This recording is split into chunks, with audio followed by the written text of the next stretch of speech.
Hello, my name is Omar Abisad. It's Tuesday, October 30th, 2018 at 2:48 p.m. in Toronto. So my camera is doing funny things again. Uh, okay, so I'm going to talk about the tweets that I tweeted today. Those are mine. I drew some parallels between two individuals who claim to be experimented on. And one of them, that's not behind bars, um, although you know she she called 911 and she was charged as a result, so she could have been put behind bars. Anyways, so in her case, she actually had a doctor um, confirmed that the symptoms that she was experiencing was a result of experimentation. So, studying these two cases, um, I am suspecting that I'm being experimented on as well. The template seemed to be the same to covertly experiment on, excuse me, to covertly experiment on somebody. The person would have to be under surveillance 24/7, like a guinea pig. If you put a rat in a cage and you're experimenting on the rat, then the first of all, the rat is in a cage, and the rat is under constant surveillance, and data is constantly being gathered about the rat. So this is exactly what is being done in my case. First, I was uh, rumored to have been a prostitute, which I never was, and all sorts of criminal activity, which never happened. So, in the public's eyes, I deserve to be targeted.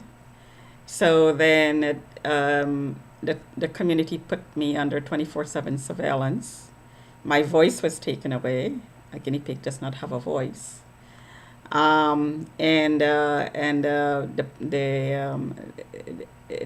different tests are conducted as long as the person is controlled, like the guinea pig is controlled, animal person. Um, you can run all kinds of experiments on the person.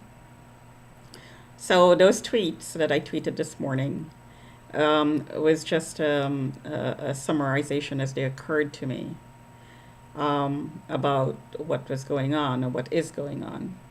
And I'm going to take a guess and say there's a lot of people that's being experimented on by all kinds of different parties, gangs, criminals. You know, people keep on saying people. I'm using that term as a generic term. Um, they say that the government is doing it. I don't think the government is doing it. The government, of course, could be infiltrated like any other organization, like the police force. So if there are members in the government who is involved in these illegal activity, then they're just criminals, like any other organization have criminals. So the government is not really doing it, in my opinion. I'm not anti-government at all. I believe in strong government. Of course, to run a country, you need a governing body. And if you put anybody in a position of power or any group, the people involved in the governing process is open to being infiltrated, being corrupted, like any other organization. It's nothing new and it's nothing unusual. So I'm not anti-government. Um, the whole program, some of their experiments, I should say, the whole program is geared towards using the person as a guinea pig and then disposing of the person because you don't want the person who is being experimented on illegally, this is illegal activity, you don't want the person to survive after you do what you do to the person because then the person is going to talk and is going to take legal action. So all attempts are made to dispose of the person once the experiments are done. As you expose a rat when you're finished experimenting with it.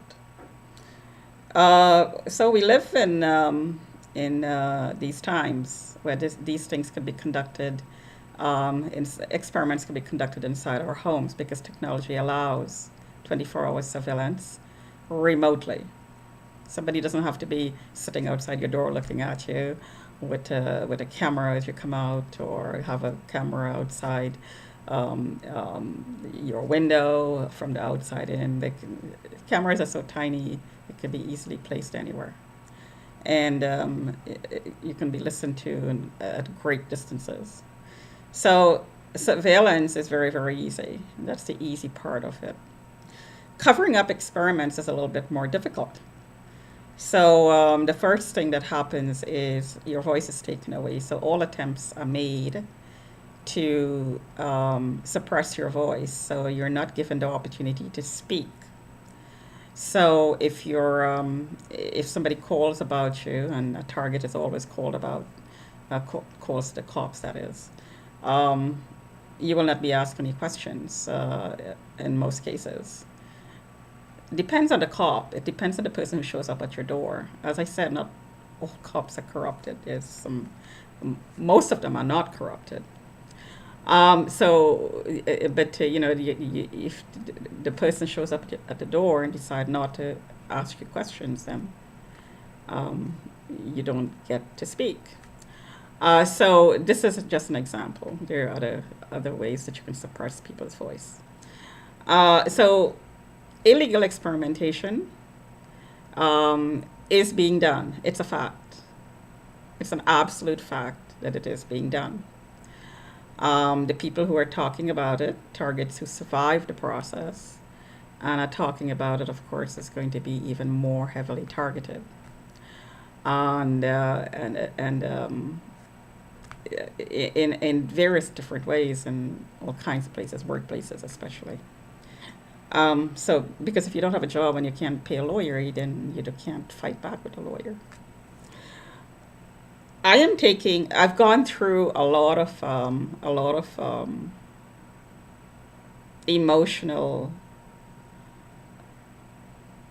emotionally traumatizing, I should say, experiences that's given me cause to pause and think very deeply about what's going on and why it's going on.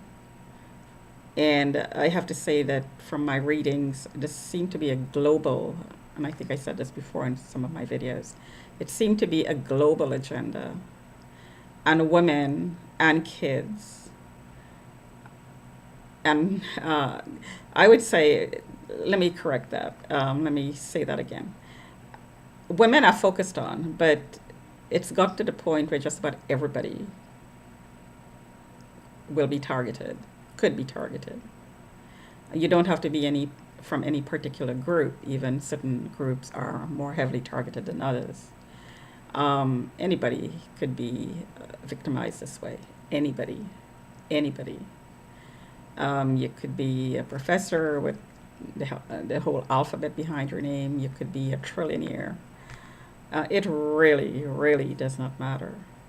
This program is designed to bring down kings, presidents. So if you have just an ordinary Jane, an ordinary Joe walking the street and becomes targeted this way, then the program is going to succeed, unless the target